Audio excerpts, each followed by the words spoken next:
शाहीर अण्णाभाऊ साठे भारतीय साहित्य के महामेरू। इनका जन्म 1 अगस्त 1920 में हुआ। अण्णाभाऊ साठे लोक शायरी नहीं थे तो वो लोक कलावंत, कादंबरीकार, पटकथा लेखक, नाट्य कलावंत, दिग्दर्शक, श्रमिक नेता, कामगार नेता, नाटककार, मनुष्य को मनुष्य मानते थे, अंधश्रद्धा के ऊपर प्रहार करते थे। ऐसे अण्णाभाऊ साठे थे।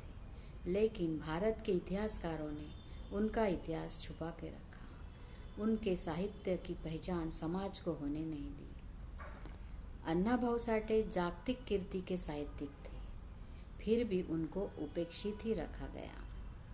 बहुत से प्रकार के साहित्य सम्मेलन होते हैं, जैसे अखिल भारतीय साहित्य सम्मेलन, मराठी साहित्य सम्मेलन, जागतिक मराठी साहित्य सम्मेलन इत्यादि बहुत से साहित्य सम्मेलन होते हैं। लेकिन उस साहित्य सम्मेलनों में अण्णाभाऊ साठे को याद नहीं किया जाता।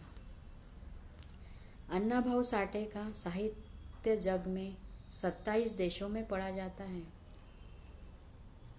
उनकी किताबें अलग अलग भाषाओं में हैं, जैसे मराठी, हिंदी, सिंधी, गुजराती, बंगाली, मलयालम, तमिल, उड़िया इत्यादि भाषाओं में उनका साहित्य है। इसके साथ साथ रूसी, अंग्रेजी, फ्रेंच इत्यादि भाषाओं में भी रूपांतरित हो चुके हैं उनके साहित्य। इसलिए उनको साहित्य रत्न कहा जाता है। उनकी वैजयंता और फकीरा कादंबरी जग प्रसिद्ध है।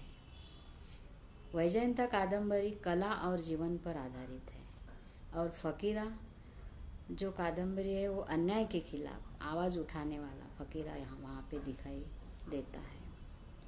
सिर्फ 1.5 दिन ही अण्णाभाऊ साठे स्कूल गए, फिर भी उन्होंने 35 कादंबरी, 7 सिनेमा, 3 नाटक, 13 कथा संग्रह, 13 लोकनाट्य और 15 पोवाड़े इतने सारे साहित्य का उन्होंने निर्माण किया। जब अण्णाभाऊ साठे 12 साल के थे तो अपने पिता के साथ वाटे गांव से 227 मील पैदल चलकर वो मुंबई आए थे। पैर में चप्पल नहीं थी, पेट में खाना नहीं था। ऐसे हालात में वो मुंबई आए थे और 1960 में अण्णाभाऊ रसिया में विमान से गए थे। ऐसे महान लेखक को रसिया ने निमंत्रण देकर उनका गौरव किया था। ऐसे वो महान साहित्यिक थे। उनका देहांत 18 जुलाई 1969 में हुआ। उनका जो संघर्षमय जीवन था वो आज की पीढ़ियों ने, मूल निवासी बहुजन समाज के लोगों ने आत्मसात करना चाहिए। तभी सही मायने में उनको सच्ची श्रद्धांजलि होगी। अण्णाभाऊ साठे बाबा साहब के विचारों को मानते थे, उनके विचारों के साथ चलते थे। वो कहते थे हमेशा, जग बदल घालूनी घाव, सांगूनी गेले मज भीमराव।